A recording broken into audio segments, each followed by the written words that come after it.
Cervina are a race of quadrupedal, half-humanoid, half-deer creatures.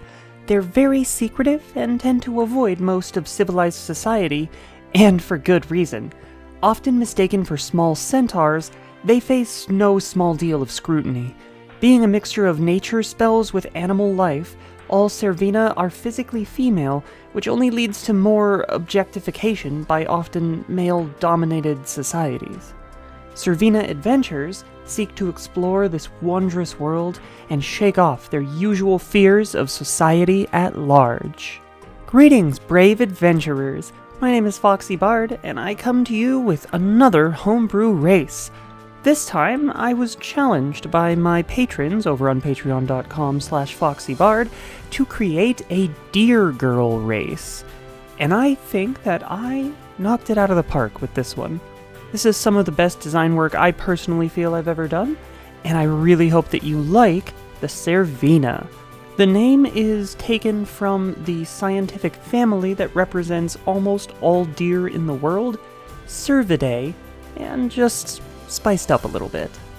And as always, you can follow along with a downloadable PDF that is free to access. It's in the video description below. But let's go through all the features that make up the Cervina. Starting with the boring stuff, Cervina are nimble and in tune with the natural world around them, but often have trouble thinking things through. They gain +2 dexterity, +2 wisdom, and -2 intelligence. Think of it like the deer in the headlights sort of effect. Type, Cervina are monstrous humanoids. Size, Cervina are medium creatures and thus have no bonuses or penalties due to their size. This is important, because in Pathfinder, centaurs are only ever large creatures, which is what makes them so tricky to have players use them. Cervina are fast woodland creatures. They have a 40-foot movement speed. And Cervina begin play speaking Common and Sylvan. Cervina with high intelligence scores can choose from the following: Elven, Draconic, Dwarven, Gnoll, Gnome, or Halfling. And now we're getting more interesting. Cervina have low light vision, which means they can see twice as far as humans in conditions of dim light. For skills, they have an ability called Forest Walker. Natives to the many sprawling forests and grasslands, Cervina feel a natural kinship to the wild places of the world. They get a +2 racial bonus on survival checks. When you live your whole life in the wilderness, you get pretty good at navigating it. But when it comes to movement, things get very interesting. Fast movement, Cervina have a +10 to their base movement speed, which is already factored in to the 40 feet, but it's worth stating. They also have an ability called Stomp. If a Cervina makes a charge attack and hits, they add 1.5 times their strength modifier to the damage roll rather than just the base modifier. If they are using a two-handed weapon, they add double their strength instead. If the Cervina uses dexterity for their damage rolls, this ability functions the same, but for dex instead. This is supposed to represent that a four-legged creature charging at you is gonna hit you a little harder than a bipedal creature. And this is something that'll often come up once, maybe twice in a fight, and that's only if the Cervina gets the jump on the other people. But now to the very important part. They are quadrupedal. Cervina have 4 legs as well as 2 arms. They receive a +4 to their CMD versus trip attempts, and can carry 1.5 times the normal amount for their strength. Now the most fun part.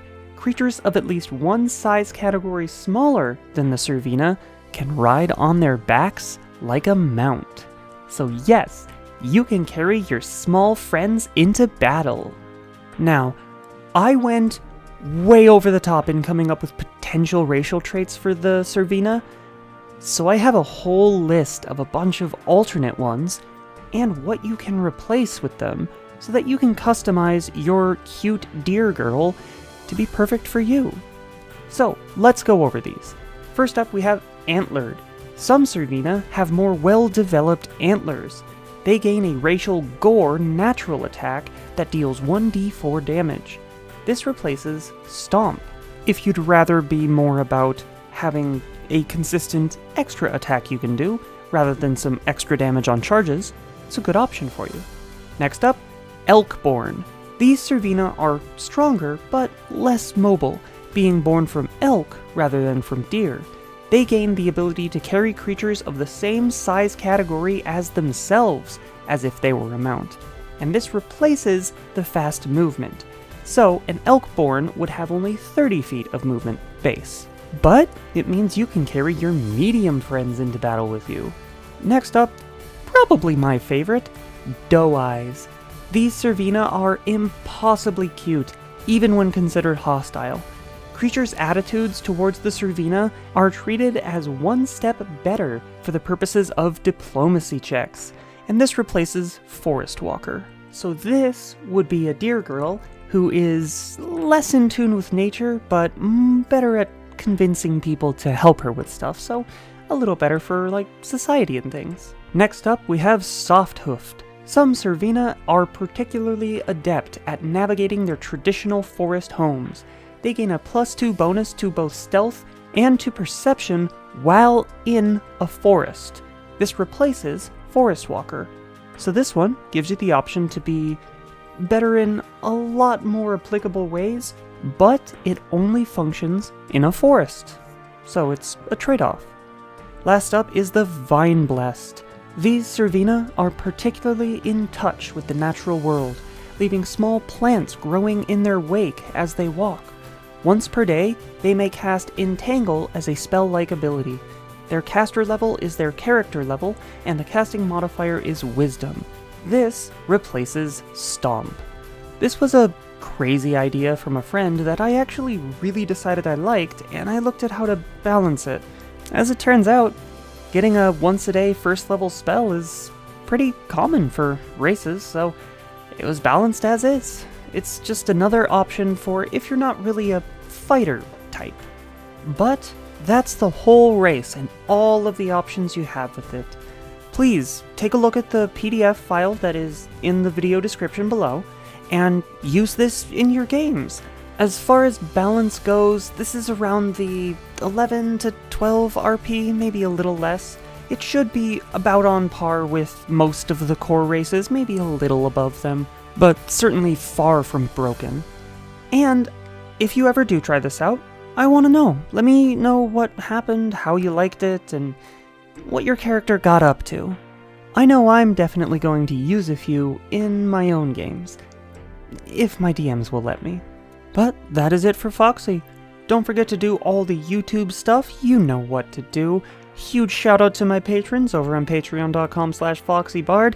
They're the ones who gave me this crazy idea, so thank them. If you want to join that list, you can go to patreon.com/FoxyBard, sign up for as little as $3 a month. Trying to keep these homebrew videos on the shorter side. So, let's douse the fire and get back to our own deer adventures.